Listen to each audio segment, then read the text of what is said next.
Welcome, history enthusiasts, to our channel.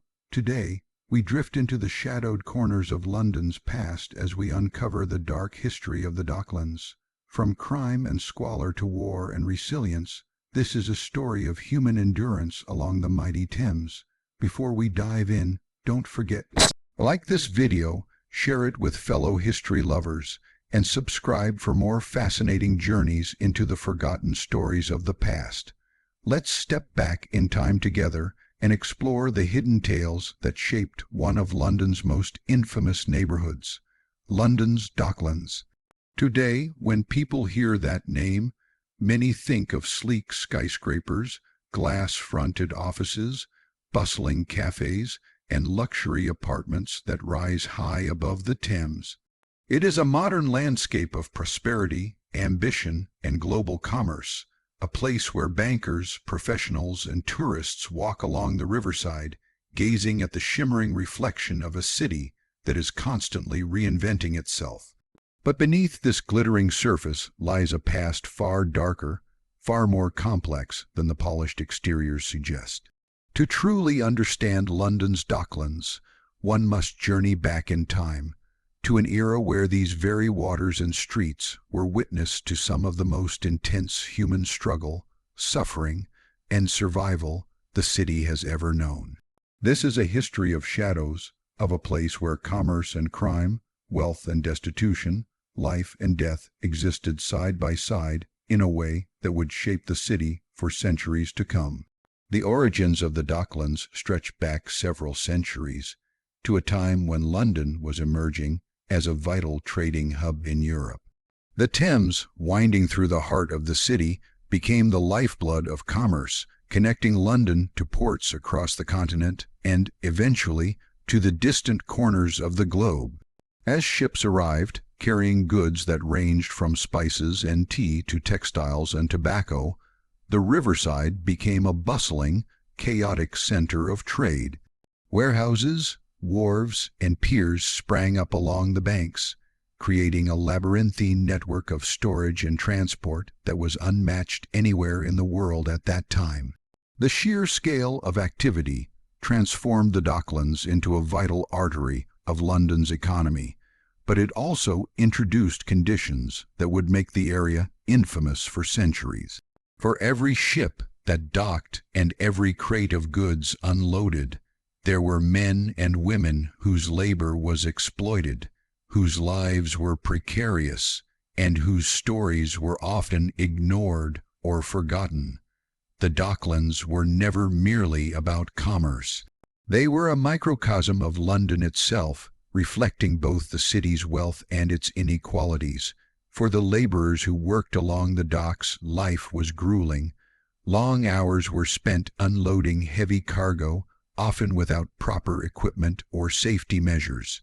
Injuries were common, and death was not unheard of, whether from falling crates, accidents on slippery timber gangways, or sudden outbreaks of disease. Many dockworkers were itinerant, moving from one ship to another, one wharf to another, in search of work.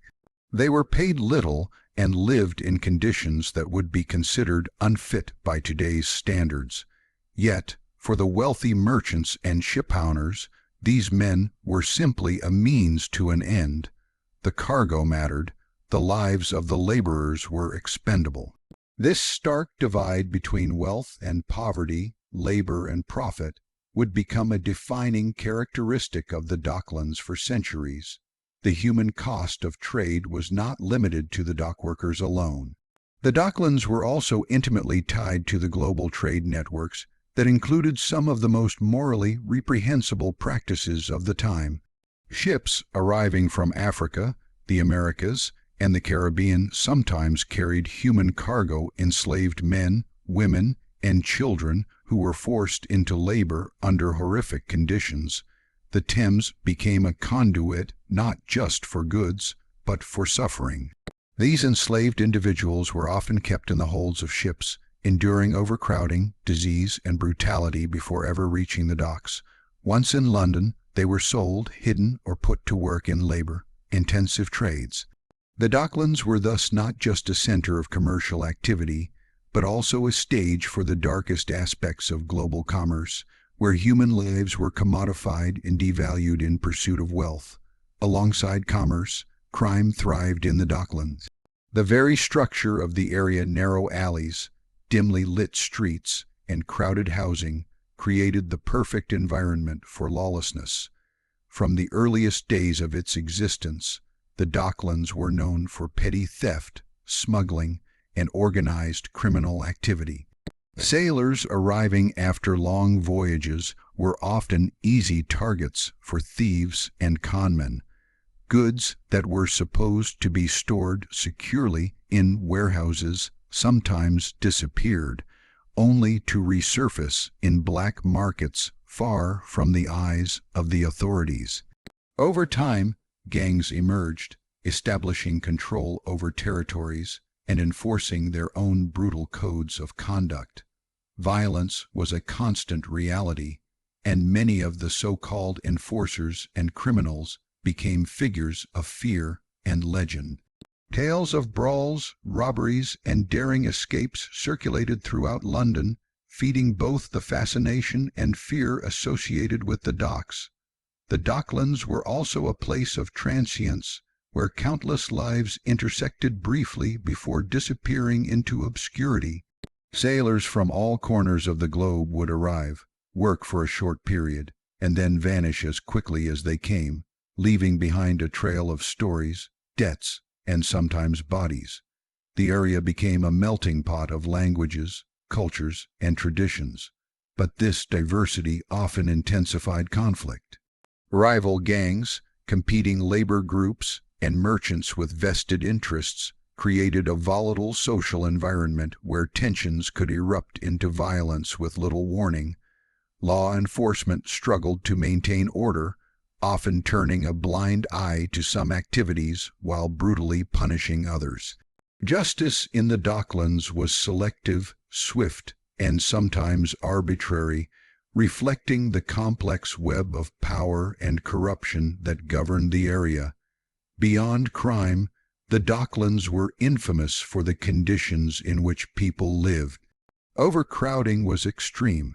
Families often lived in small rooms above warehouses, with multiple generations sharing limited space. Sanitation was minimal, and clean water was scarce. The combination of damp, poorly ventilated housing and constant exposure to the Thames created ideal conditions for the spread of disease. Cholera, typhoid, and smallpox were regular visitors to the area, claiming lives indiscriminately. Public health reforms came slowly, and many residents of the Docklands spent their entire lives in a cycle of sickness, poverty, and hardship. The streets were filled with the sick and dying, with hospitals and relief organizations struggling to provide even the most basic care. Life expectancy in the area was low, and childhood mortality rates were shockingly high. Despite the hardships, the Docklands were also a place of resilience and ingenuity. The people who lived and worked there developed networks of support, both formal and informal, to navigate the dangers and challenges of their environment. Informal economies flourished alongside the formal trade networks, with street vendors, hawkers, and small traders providing services and goods to residents and sailors alike. Communities formed along ethnic, cultural, and occupational lines, creating a patchwork of social connections that allowed people to survive in a harsh environment. These networks were fragile and often disrupted by the arrival of new groups or the enforcement of laws by authorities, but they were also vital to the survival of many residents. The Docklands were not static. They evolved over time, responding to changes in trade, technology, and society. As ships became larger and trade routes expanded, new warehouses and piers were constructed, further concentrating wealth and labor in the area. The introduction of steam-powered vessels and mechanized cranes transformed the pace and scale of work, but the underlying inequalities remain. The people who labored on the docks continued to face long hours, low pay, and dangerous conditions, while the profits flowed upward to merchants, investors, and government officials. The physical landscape of the Docklands changed, but the social and economic dynamics that defined the area remained largely unchanged. The dark history of the Docklands also intersects with London's broader history of political and social conflict. Riots, strikes, and protests were common as workers sought better conditions, higher wages, and recognition of their rights. These confrontations were often met with harsh repression, including the use of military force and imprisonment. The Docklands were a microcosm of the struggles between labor and capital, power and resistance, that shaped London and the broader United Kingdom. In many ways, the history of the Docklands can be seen as a lens through which to understand the broader forces of industrialization, urbanization, and globalization that defined modern history. Culturally, the Docklands also left an indelible mark on the city. Literature, art, and folklore captured the life and atmosphere of the area, often emphasizing its danger, mystery, and moral ambiguity. Tales of smuggling, piracy, and heroic or tragic figures were common in novels and newspapers. These stories both reflected and reinforced the perception of the Docklands as a place where anything could happen, where fortunes could be made or lost in a single night, and where life was lived on the edge. The area became a symbol of both opportunity and peril, a space where the human capacity for both creativity and cruelty was vividly on display. As we look back on the Docklands today, it is tempting to focus on the modern developments, the financial institutions, and the luxury apartments.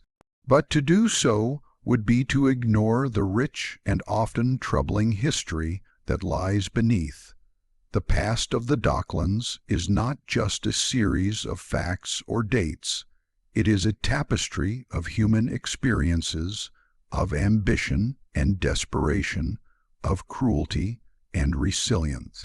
It is a history that challenges us to consider the costs of progress and the lives that were shaped and sometimes destroyed by the forces of commerce, industry, and urbanization. To walk along the Docklands is to walk on layers of history, each one telling a story of struggle and survival, of power and vulnerability, of a city built on the backs of countless men and women whose names may never be known, but whose presence is felt in every brick, beam, and wharf. The Docklands remind us that history is never simply a record of events. It is a story of human beings, their choices, their suffering, and their triumphs. The dark history of this area is a testament to the resilience of those who lived through it, and a warning of the dangers of unchecked ambition and inequality. It is a history that invites reflection, demanding that we acknowledge not only the grandeur of London's rise as a global city, but also the shadows cast by that rise, shadows that continue to echo in the very streets and waters of the Docklands today. And so, as we begin this journey into the dark history of London's Docklands, we step not just into a physical space, but into a world of contrasts, of wealth and poverty, of commerce and crime, of life and death. It is a world that challenges our assumptions, forces us to confront uncomfortable truths, and ultimately deepens our understanding of the city we live in or visit today. The Docklands, in all their complexity, are more than a historical curiosity. They are a mirror reflecting the human condition in all its resilience, cruelty, and complexity. They remind us that beneath the polished surface of any modern city, there are stories waiting to be told, stories of struggle, survival, and the enduring human spirit. The story of London's Docklands is inseparable from the story of London itself, for the riverside was not merely a place of commerce but the beating heart of the city's growth as a global trading hub. From the 16th century onward, the Thames became a conduit through which wealth, goods, ideas, and people flowed into London from every corner of the known world. Ships of all sizes, from modest merchant vessels to large trading ships, arrived at the docks daily, carrying a variety of cargoes that would fuel the city's economy and expand its influence. The Docklands were, in many ways, a reflection of the world beyond England's shores, a point where the farthest reaches of Europe, Africa, and the Americas converged. On the riverbanks of the capital, but while the wealth that passed through these docks would contribute to the city's prosperity, the human cost behind the trade was immense, and the Docklands became a theater for both the promise of opportunity and the harsh realities of exploitation. In the early years, the Docklands were little more than a collection of wharves, jetties, and rudimentary warehouses. They grew organically as London's demand for imported goods increased, and as the volume of trade multiplied, the infrastructure expanded in response. Timber and stone were used to construct piers capable of accommodating increasingly large ships, and warehouses rose along the banks to store goods until they could be distributed across the city or further afield. But while the physical structures grew, the human labor required to sustain them was harsh, unregulated, and often brutally demanding. Men and women worked long hours unloading crates, sacks, barrels, and casks from ships that arrived from ports thousands of miles away. The work was physically exhausting, and safety was a concept largely ignored in favor of speed and efficiency. Injuries were frequent, and deaths on docks were considered unfortunate but unavoidable incidents, rarely meriting more than a passing notice. The workforce of the Docklands was a diverse but vulnerable group. Many were local Londoners who had grown up in the city's poorer neighborhoods, but a significant proportion were itinerant laborers moving from port to port in search of work. These men were often young and physically strong, but their transient lifestyle made them easy prey for exploitation and crime.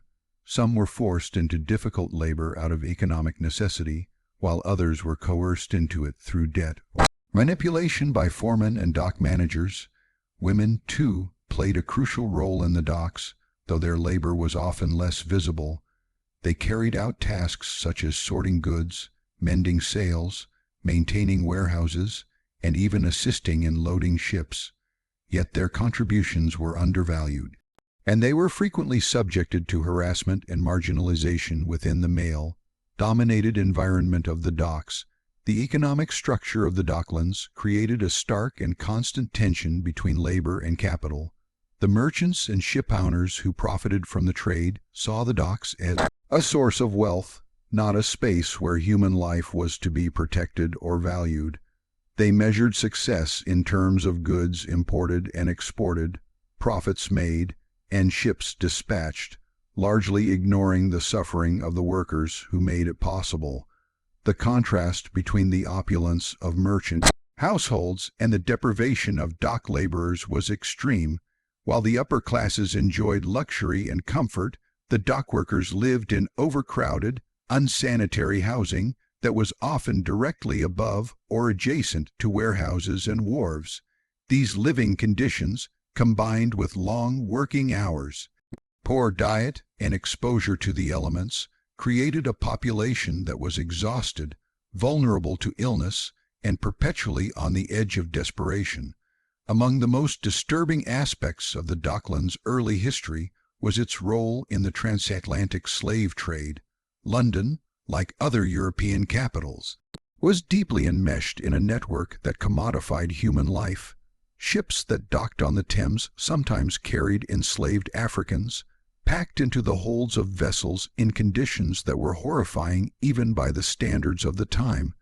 These human beings were treated as cargo, counted alongside Sugar, tobacco, and spices, and their survival during the voyage was a matter of financial concern rather than moral or ethical consideration. Upon arrival, enslaved individuals were often sold, hidden, or forced into labor within the city. The docks were the first point of entry into London. For these individuals and the human suffering that occurred, there was an indelible part of the Docklands history. While some of the enslaved managed to escape or find fleeting moments of autonomy, many were trapped in a cycle of exploitation that mirrored the broader injustices of the era. The presence of enslaved people and the reliance on extremely cheap labor contributed to the growth of informal hierarchies and social tensions within the Docklands.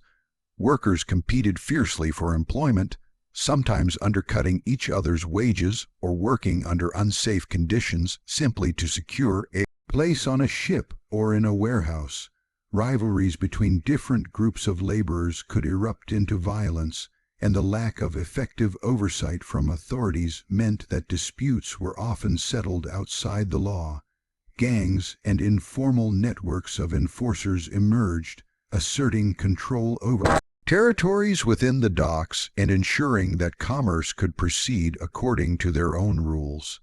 In many ways, the Docklands became a miniature society of its own, with codes of conduct, alliances, and conflicts that reflected the precarious balance between survival and profit. Crime was omnipresent in the Docklands, and it took many forms. Petty theft was common, with pickpockets targeting sailors and merchants, while smuggling became an essential part of the informal economy.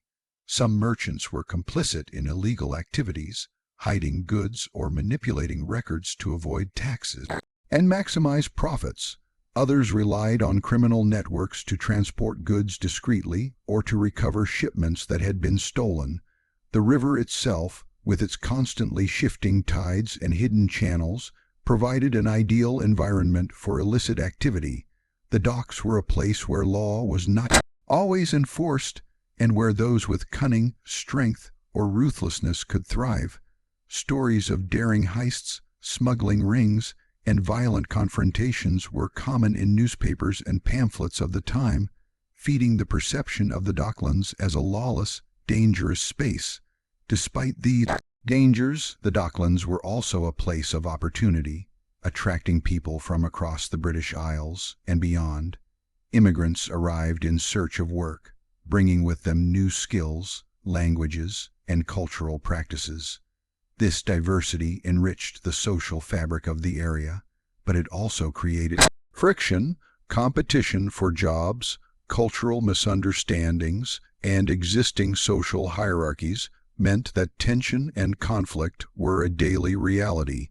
Ethnic and occupational communities often formed their own networks of support, providing a semblance of security in an otherwise chaotic environment. Markets, taverns, and communal spaces became centers of social life, offering moments of respite and camaraderie amid the harsh realities of dock work. The physical environment of the Docklands shaped both daily life and social dynamics. The riverside was a constantly changing landscape, with timber jetties rotting, warehouses falling into disrepair, and new constructions rising to accommodate the increasing volume of trade. Narrow alleyways and winding streets made the area difficult to navigate, and the constant presence of ships, cranes, and cargo created hazards at every turn.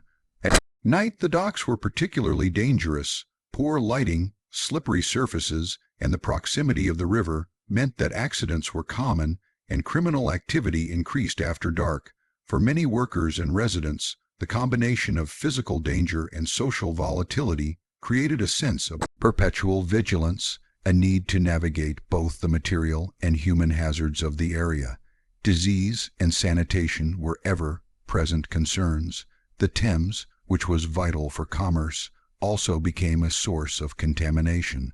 Waste from the docks and nearby neighborhoods flowed directly into the river, creating ideal conditions for the spread of cholera, typhoid, and other illnesses.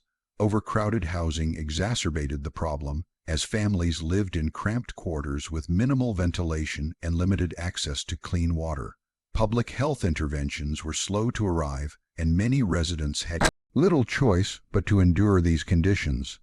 The mortality rate in the Docklands was high, and the experience of illness and death was woven into the daily rhythms of life.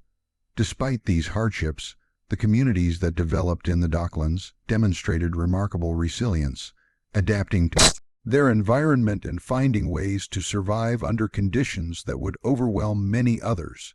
The Docklands' evolution was also closely tied to technological and economic changes. As the 17th and 18th centuries progressed, the scale of trade increased dramatically, ships grew larger, the variety of goods expanded, and new methods of storage and transport were introduced. Mechanization gradually began to change the pace and nature of work, but these innovations often displaced workers or created new risks.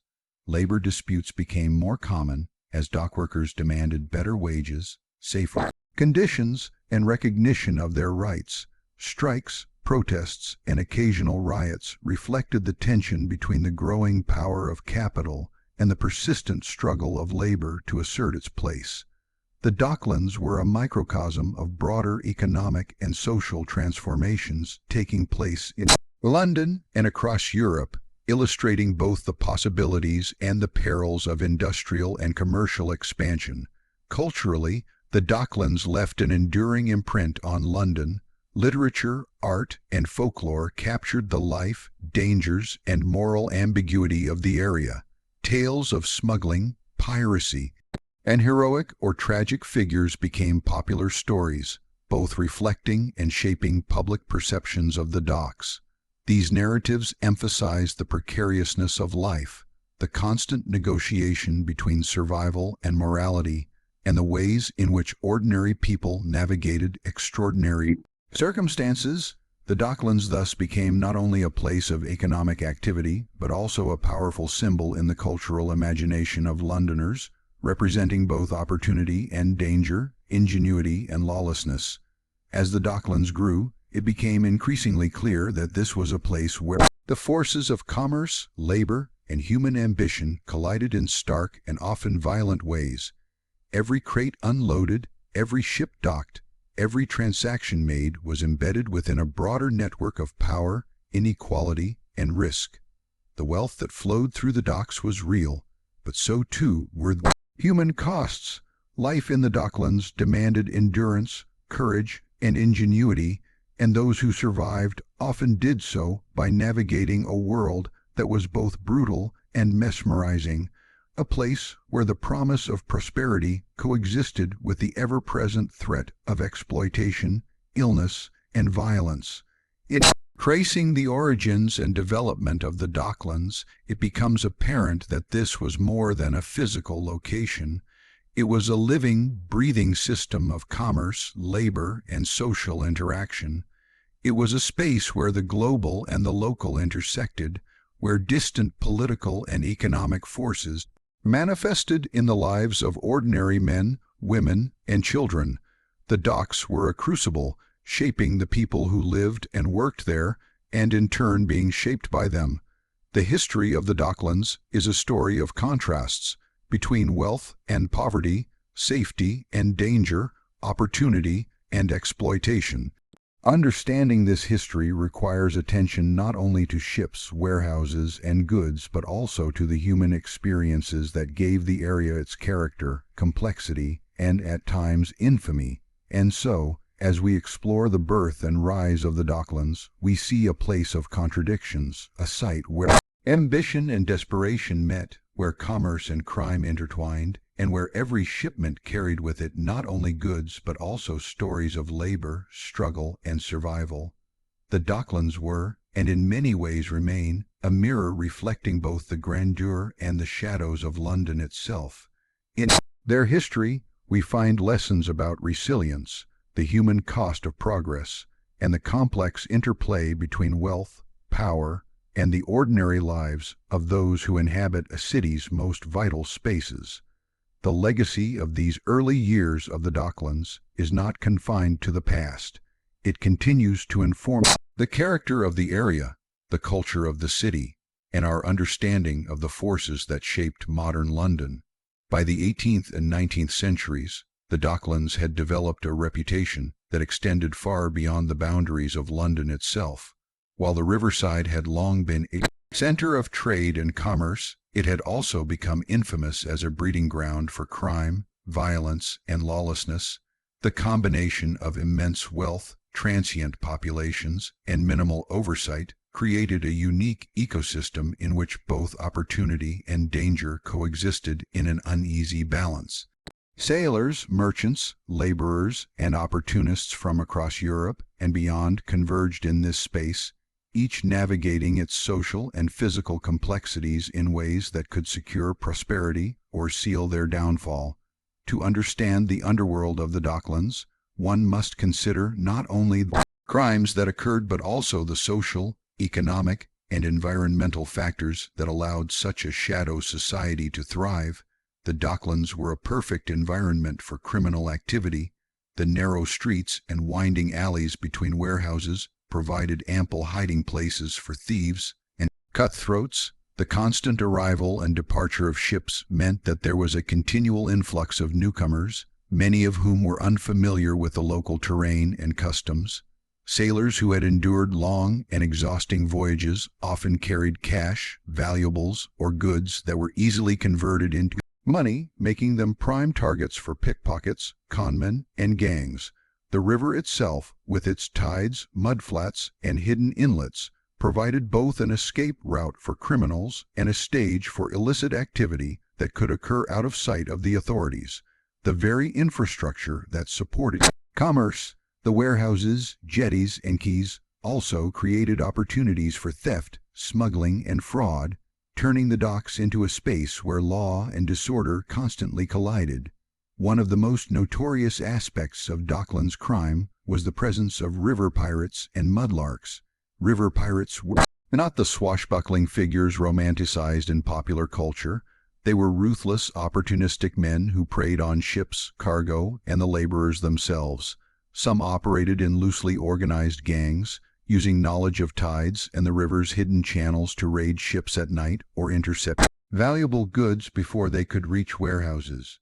Mudlarks, on the other hand, were scavengers who combed the mudflats at low tide, searching for anything of value that had been discarded, lost, or stolen. Their activities were often desperate, born of poverty and necessity, yet they also contributed to a larger economy of crime that intersected with smugglers, fences, and black market traders. In some of the darker tales of the Docklands, mudlarks were said to have uncovered human remains, which were then sold for anatomical study or other grim purposes, illustrating the extreme and macabre lengths to which some individuals would go to survive. Organized gangs emerged as another defining feature of the Docklands underworld.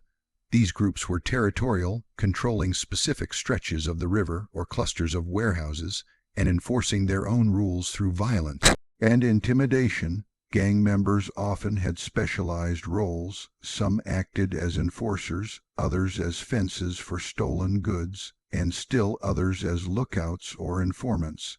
Conflicts between rival gangs could erupt into bloody street battles, sometimes lasting for days, and law enforcement was often unable or unwilling to intervene effectively.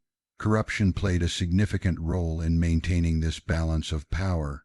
Some constables and officials were complicit, accepting bribes to overlook certain crimes or to protect particular gangs, while others were too outnumbered or too isolated to enforce the law consistently. In this environment, survival required cunning, loyalty, and sometimes sheer brute force. The types of crime that flourished in the Docklands were varied and reflected both the opportunities presented by commerce and the desperation of those living in poverty. Petty theft, pickpocketing, and burglary were common, as were more organized forms of larceny such as warehouse raids or shipboard robberies. Smuggling was another pervasive activity, fueled by high tariffs and the potential for profit. Goods ranging from tea and tobacco to alcohol and textiles could be moved secretly through hidden channels, often with the complicity of merchants seeking to maximize profits. Fraud and deceit were also commonplace. Conmen and swindlers preyed on newcomers, selling worthless goods or concocting elaborate schemes that could leave victims financially ruined. Boundaries between legitimate commerce and criminal enterprise were often blurred, creating an environment in which morality was flexible and pragmatism was paramount. Violence was a constant element of Docklands life, not limited to gang conflicts.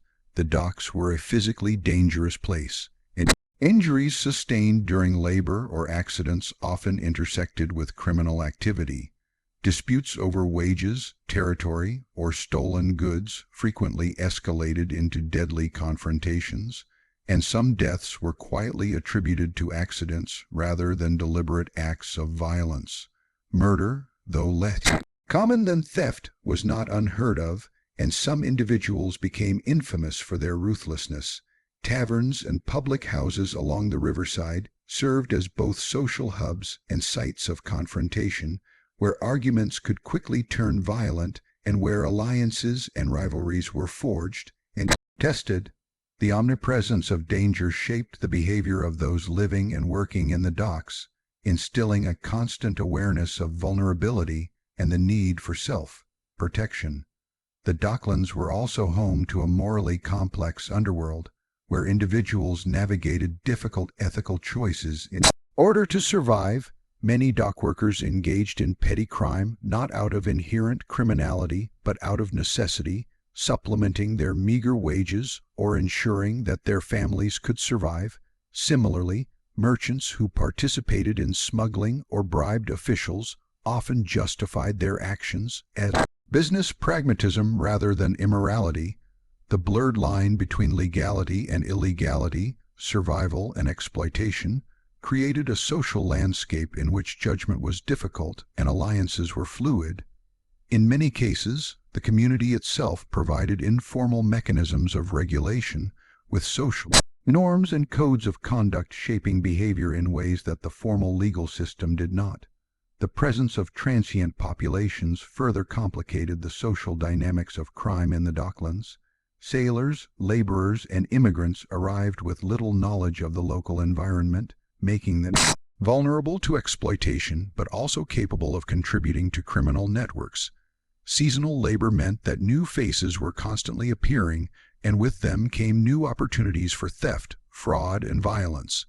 The docks were a place of constant movement, and the ability to navigate this shifting landscape was essential for both survival and success.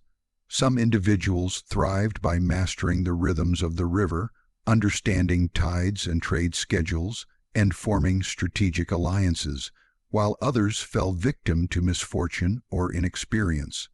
The Docklands underworld was not static. It evolved over time in response to changes in trade, technology, and society.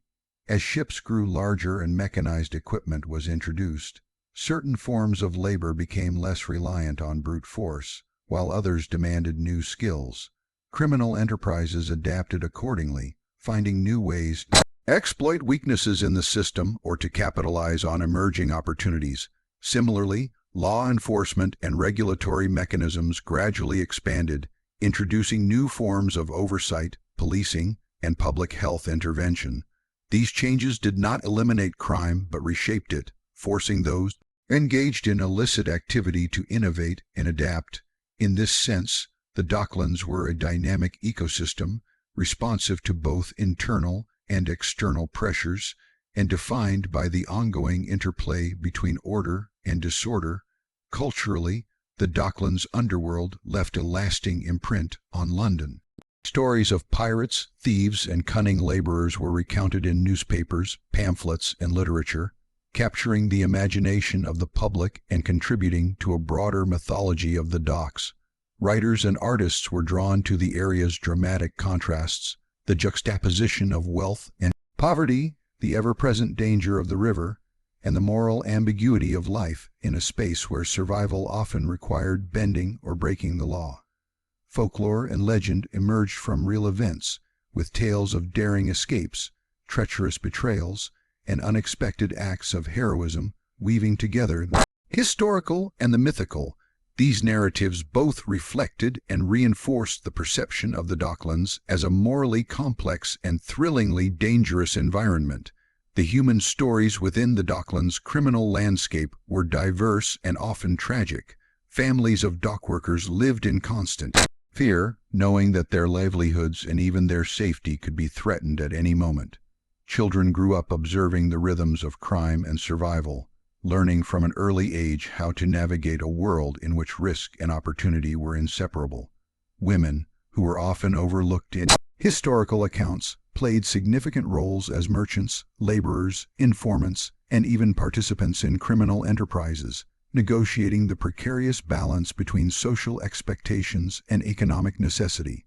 These personal experiences reveal the multifaceted reality of life in Docklands, where ordinary people were simultaneously victims, participants, and witnesses to a complex social order defined by both commerce and crime. The Docklands underworld also intersected with broader political and economic forces.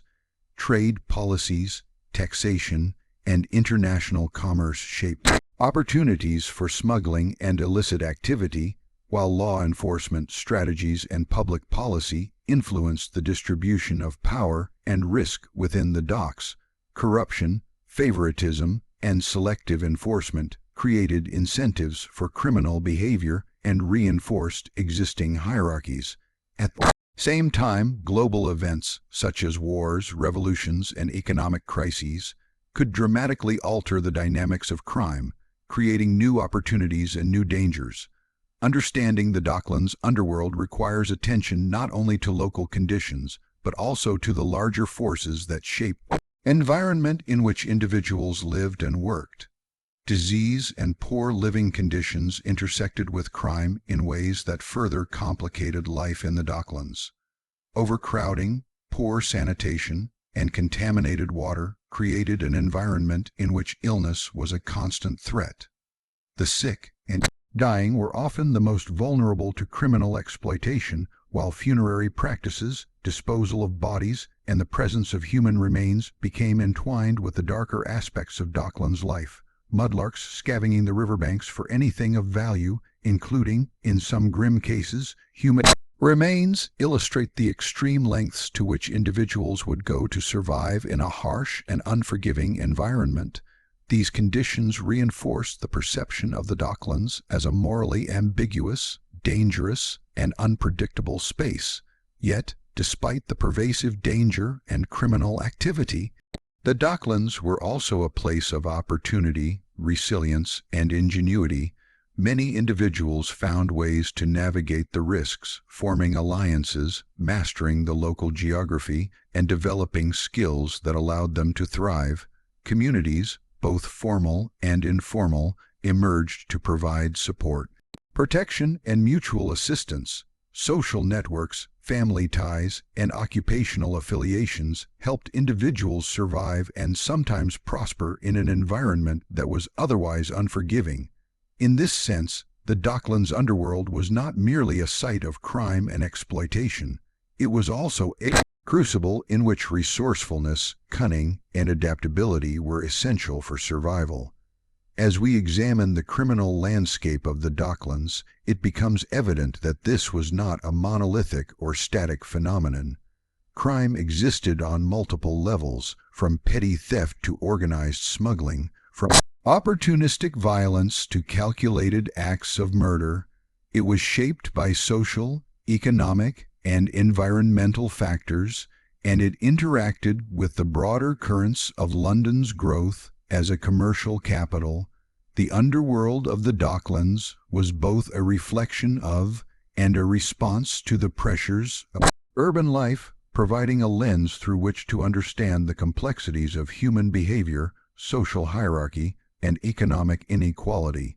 It was a world in which survival often depended on moral flexibility, courage, and the ability to navigate a constantly shifting landscape of risk and reward. In tracing the history of crime in the Docklands, one also encounters the human stories that lie at the heart of this shadowy world. Men and women, young and old, rich and poor, each left their mark on the docks, whether through acts of heroism, survival, betrayal, or ruthlessness. These stories reveal the human dimensions of the underworld, illustrating how individuals adapted to extreme conditions, negotiated social hierarchies, and pursued their own goals in a context defined by both opportunity and danger.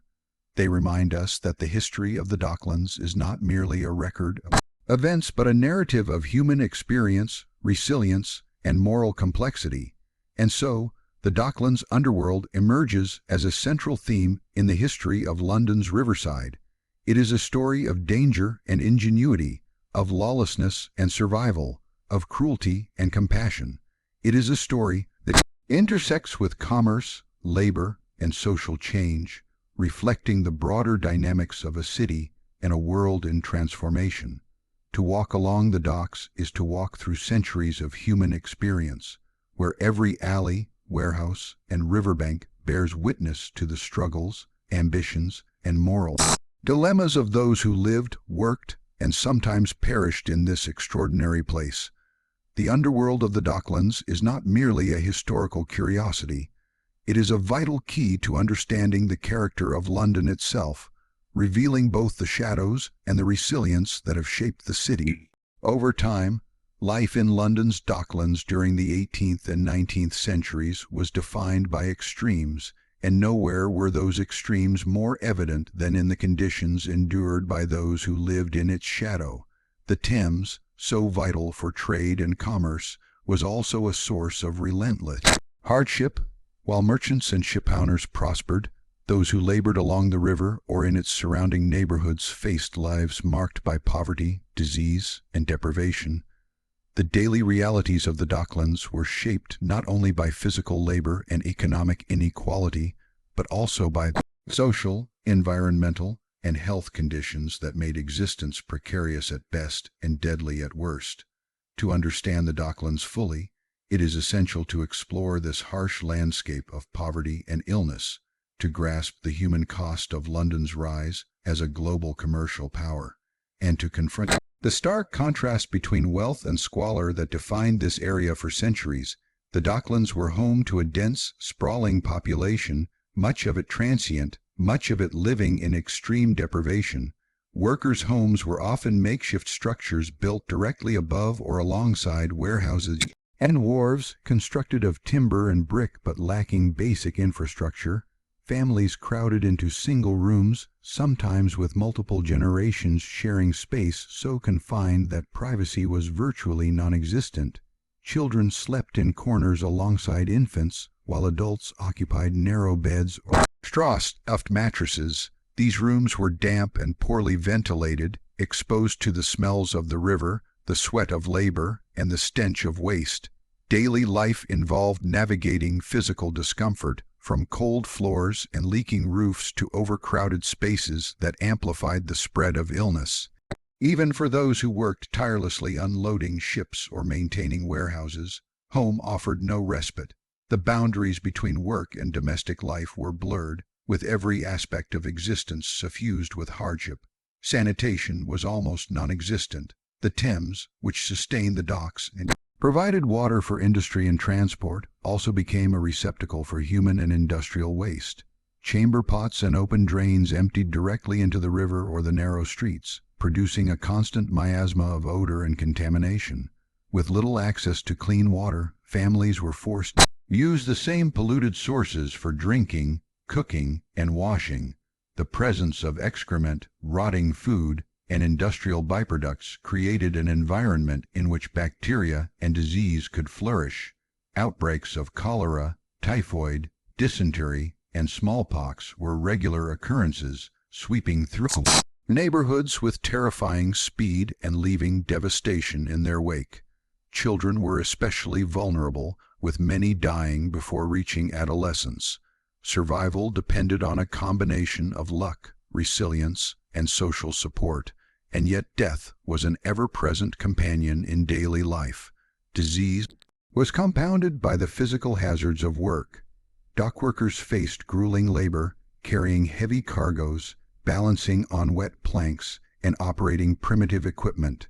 Accidents were common, Injuries ranged from crushed limbs and fractured bones to fatal falls into the river. Hospitals and medical care were limited, expensive, and often inaccessible to the poorest residents. Many families were forced to care for the sick at home, relying on home remedies, herbal treatments, or faith, while watching helplessly as disease claimed life after life. Epidemics struck not only the laboring class, but also those living in makeshift housing in the surrounding neighborhoods, creating a cycle of illness and death that perpetuated poverty.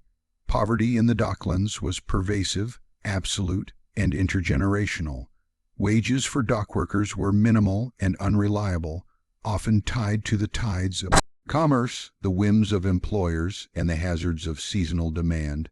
When ships were delayed, storms disrupted shipping, or economic downturns struck, entire families could be left without income. Credit and debt were constant concerns, with workers borrowing from local merchants or informal lenders to feed their families or pay rent. Failure to repay could result in eviction, imprisonment, or forced labor. Children were often drawn into the workforce at a young age, taking on tasks that were dangerous and exhausting, further blurring the line between childhood and adult responsibility.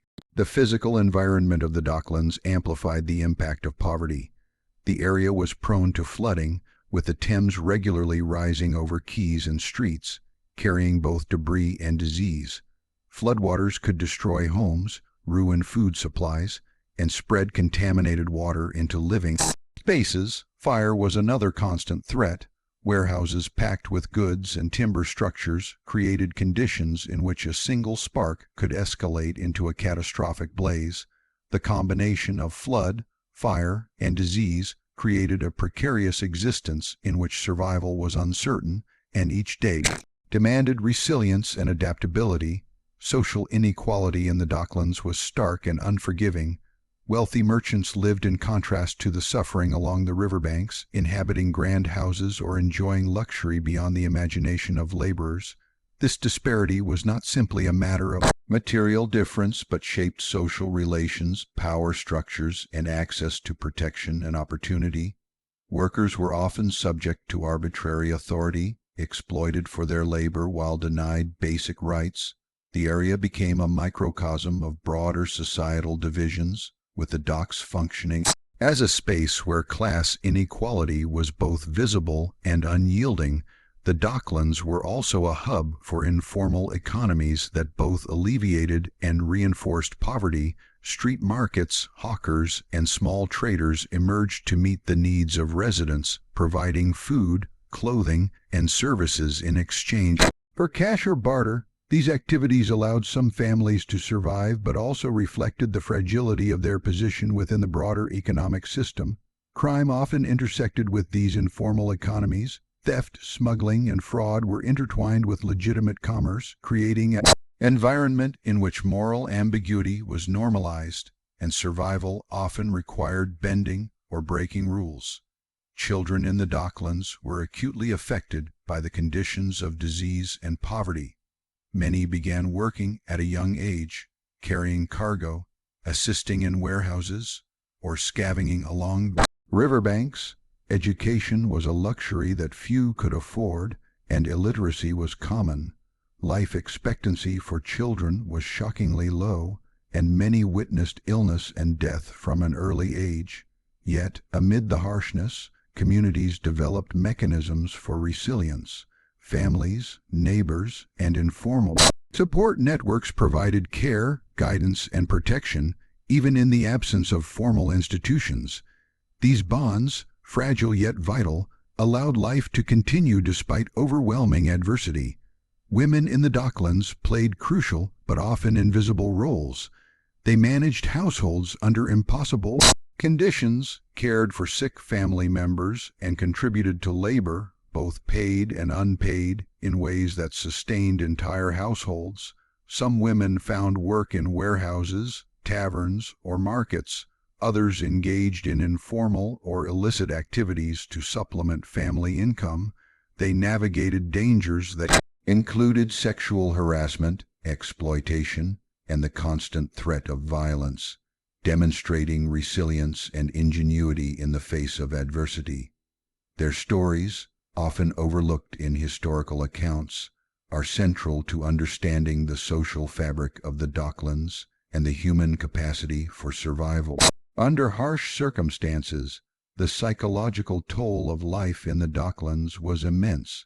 Chronic poverty, exposure to disease, and the constant presence of death created conditions of fear, stress, and anxiety. Individuals were forced to develop coping strategies to survive, whether through social networks, work routines, or engagement in informal economies. Alcohol and other substances were often used as relief from the harsh realities of daily life, yet these coping mechanisms could also create new dangers and dependencies. Mental and emotional suffering was as real and pervasive as physical hardship, shaping behavior, relationships, and community life in profound ways. Epidemics in the Docklands revealed the stark contrasts between wealth and poverty. While affluent merchants could afford private care, access to clean water, and isolation during outbreaks, the poor were left to endure illness in cramped, unsanitary conditions. Entire neighborhoods could be decimated by cholera or typhoid, with survivors facing grief, trauma, and economic ruin. Public health measures arrived slowly and inconsistently, and the burden of disease was disproportionately borne by those least able to protect themselves. These conditions underscored the systemic inequalities that defined life in the Docklands and illuminated the human cost of London's economic growth. The physical and social environment of the Docklands created a cycle of deprivation that was difficult to escape. Families were trapped in overcrowded housing, working in hazardous labor, and dependent on precarious income streams. The lack of education, health care, and social mobility reinforced poverty across generations, creating a self-perpetuating system in which survival required resourcefulness, resilience, and at times moral compromise. Even as the city around them grew in wealth and influence, those living in the Docklands were often excluded from its benefits, left to navigate a world of extremes with limited support or protection. Despite the adversity, the Docklands were also a place of community, solidarity, and human ingenuity. Residents developed informal networks to share resources, provide childcare, and care for the sick. Street markets and communal spaces became centers of social life, offering moments of respite, camaraderie, and connection. These communities were fragile, subject to disruption by economic shifts, crime, and disease, yet they were essential for survival. They allowed individuals and families to endure conditions that might otherwise have been insurmountable, and they shaped a culture of resilience and adaptability that would define the area. For centuries, the Docklands also served as a site of labor organization and resistance. Workers, aware of their collective vulnerability, occasionally organized strikes, protests, and demonstrations to demand fair wages, safer working conditions, and recognition of their rights. These efforts were often met with hostility, repression, or violence from authorities and employers, yet they reflected the growing consciousness of labor and the capacity for collective action even in the most difficult circumstances. The history of poverty and disease in the Docklands is inseparable from the history of struggle, resistance, and the fight for dignity in a harsh and unequal world. Even as modern infrastructure began to emerge in the late 19th century, many of the structural inequalities and hardships persisted. Public health initiatives, sanitation improvements, and housing reforms arrived slowly, often after devastating epidemics had already taken their toll. Labor remained grueling, wages were inadequate, and social mobility was limited. Yet, amid these challenges, the residents of the Docklands demonstrated remarkable endurance, adapting to changing circumstances, maintaining communities, and finding ways to survive in a world that was frequently hostile to their very existence. In examining the Docklands through the lens of disease, poverty, and squalor, it becomes clear that this was not simply a geographic location, but a microcosm of the human condition. Under extreme pressure, the area reveals the interplay between environment, economics, social structures, and human resilience. It illustrates how systemic inequality, hazardous work, and inadequate infrastructure can shape lives, communities, and generations. At the same time, it highlights the capacity for adaptation, ingenuity, and solidarity in the face of adversity, revealing a complex and deeply human narrative that extends far beyond the riverbanks themselves. The Docklands' history of disease and deprivation is a crucial counterpoint to its narrative of commerce and wealth. While goods moved efficiently along the river, and fortunes were made by merchants and traders, the laborers who enabled this prosperity endured suffering and hardship that was often invisible to those who benefited from it. The contrast between the opulence of London's rising commercial class and the daily realities of Docklands residents underscores the moral and social questions inherent in the city's development. It is a reminder that behind every flourishing economy are the human stories of those who labored, struggled, and often perished to make that prosperity possible. Ultimately, the Docklands' history of disease, poverty, and squalor reveals both the vulnerability and the resilience of its people. It demonstrates the human cost of industrial and commercial expansion and illuminates the social structures and environmental conditions that shaped life in one of London's most important but most challenging neighborhoods. To walk the streets of the Docklands, whether in the past or today, is to witness the layers of struggle and survival that define this extraordinary area. It is to understand that every brick, every alley, and every warehouse is a testament not only to commerce but to the endurance of those who lived and labored in conditions that were often harsh, unforgiving, and relentlessly demanding.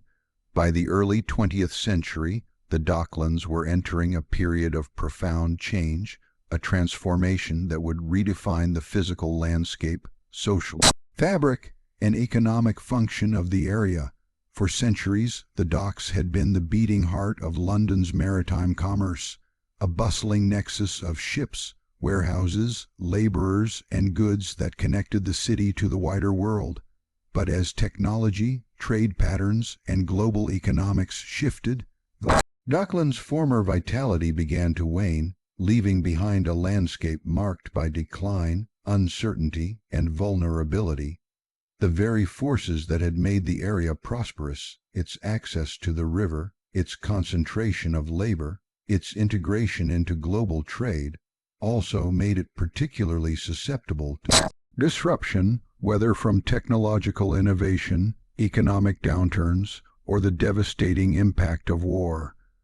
The decline of the Docklands was a gradual but unmistakable process, beginning with the evolution of shipping technology and logistics. By the late 19th century, steamships were replacing traditional sailing vessels, and their larger size required more sophisticated infrastructure than the Docklands could provide. Warehouses, piers, and cranes designed for smaller cargoes were increasingly inadequate, and much of the riverfront became obsolete for the largest and most profitable ships. The introduction of mechanized cargo handling, including cranes and conveyor systems, reduced the need for large labor forces, disrupting the traditional employment patterns that had sustained generations of dockworkers. Jobs that had once been plentiful became scarce, wages stagnated, and families that had relied on the rhythms of dock labor faced economic insecurity. This technological shift created not only material hardship, but also social disruption, as established communities struggled to adapt to the changing demands of commerce. The economic decline of the Docklands was closely tied to the broader fluctuations of the global economy. London's status as a commercial capital depended on its connections to ports around the world, and any disruption to trade could have immediate local consequences. Recessions, market collapses, and shifting trade routes all contributed to periods of unemployment and underemployment in the docks. Shipping companies consolidated, smaller operators went bankrupt, and merchant families who had once dominated trade increasingly moved their operations elsewhere. The Docklands, once vibrant and crowded with activity, began to feel the effects of abandonment. Warehouses stood empty, piers deteriorated, and streets that had once thrummed with the sounds of labor and commerce grew quiet. The physical decay of the area mirrored the social and economic decay, creating an atmosphere of neglect and desolation. The decline of Docklands was not only economic but also social. Long-standing patterns of poverty and crime, which had always characterized the area to some extent, became more pronounced as opportunities diminished. Unemployment, overcrowding, and deprivation intensified, contributing to rising crime rates and social tension. Gangs and informal criminal networks, which had adapted over the centuries to the rhythms of legitimate trade, now found themselves competing over scarcer resources. Smuggling, theft, and illicit trade continued, but the stakes were higher and the consequences more desperate. The moral and social fabric of the community, already tested by generations of hardship, was further strained as families struggled to survive in a world that seemed increasingly indifferent to their suffering. This period of decline coincided with the devastating impact of the First World War, which placed extraordinary demands on London's port infrastructure while simultaneously exposing it to risk. During the war, the Docklands were crucial for the import of food, weapons, and materials necessary to sustain both the military and civilian populations. Labor shortages, caused by conscription, and wartime casualties strained the workforce, leading to even harsher conditions for those who remained. The docks were also subject to heightened security measures, surveillance, and military oversight, which further disrupted traditional operations and community life. Despite these pressures, the area remained a hub of activity, demonstrating the resilience and adaptability of the dockworkers and merchants who continued to sustain commerce under extraordinary circumstances. The interwar period brought a temporary reprieve in some areas, as global trade recovered and the Docklands attempted to modernize. However, the infrastructure remained largely outdated, and competition from emerging ports around the world placed additional pressures on London's riverfront. Labor disputes, strikes, and unrest became more common as workers sought to secure fair wages, improve conditions, and protect their livelihoods. These conflicts were often violent, with clashes between dockworkers, private security, and law enforcement, highlighting the deep social tensions that had developed over generations. At the same time, poverty, overcrowding, and disease continued to affect the most vulnerable residents, creating a stark contrast between the opulence enjoyed by a few and the ongoing deprivation experienced by many. The Second World War would transform the Docklands in ways that were both immediate and lasting. During the Blitz, London's riverside became a strategic target for German bombers, and the Docklands suffered heavily. Warehouses, cranes, and piers were destroyed, ships were sunk or damaged, and entire neighborhoods were reduced to rubble. Thousands of lives were lost, and survivors were left homeless, traumatized, and uncertain about the future. The destruction was indiscriminate. The commercial infrastructure that supported global trade, the homes of laborers and families, and the streets and alleys that had defined the area for centuries were all affected. Bombing raids created not only physical devastation but also psychological scars as communities struggled to cope with loss, displacement, and the constant threat of further attacks. The impact of wartime destruction on the Docklands was compounded by the displacement of populations. Many families were evacuated, and those who remained faced rationing, shortages, and the disruption of social networks. Laborers who had once relied on steady work in the docks found themselves in uncertain employment as the war effort redirected resources and personnel. The destruction of infrastructure further disrupted trade, creating shortages and economic hardship that extended well beyond the immediate vicinity of the riverfront.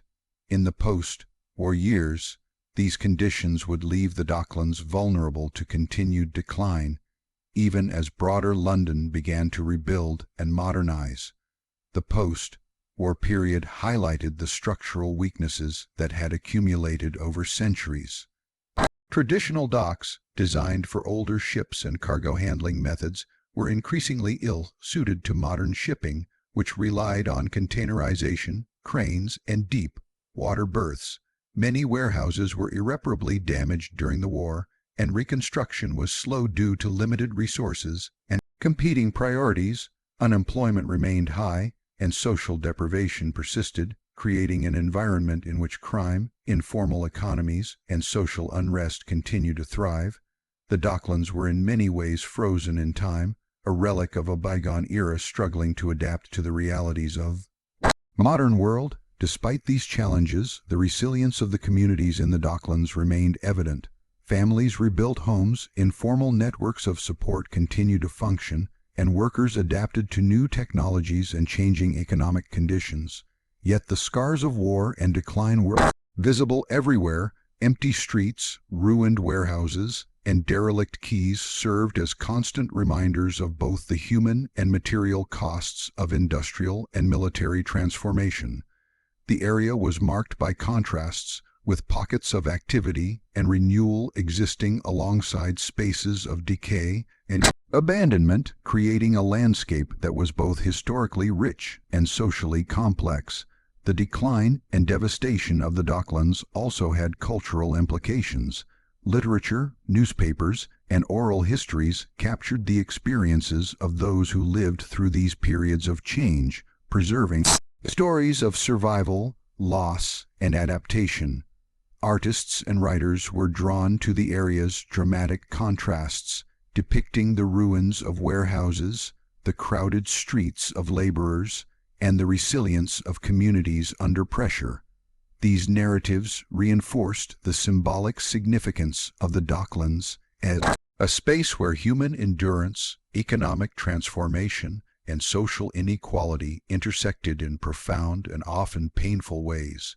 In many respects, the decline and war years marked the end of one era and the beginning of another. The Docklands that had thrived for centuries as a center of labor, trade, and maritime culture was transformed into a space of uncertainty, waiting for the forces of redevelopment, modernization, and economic reinvention to take hold.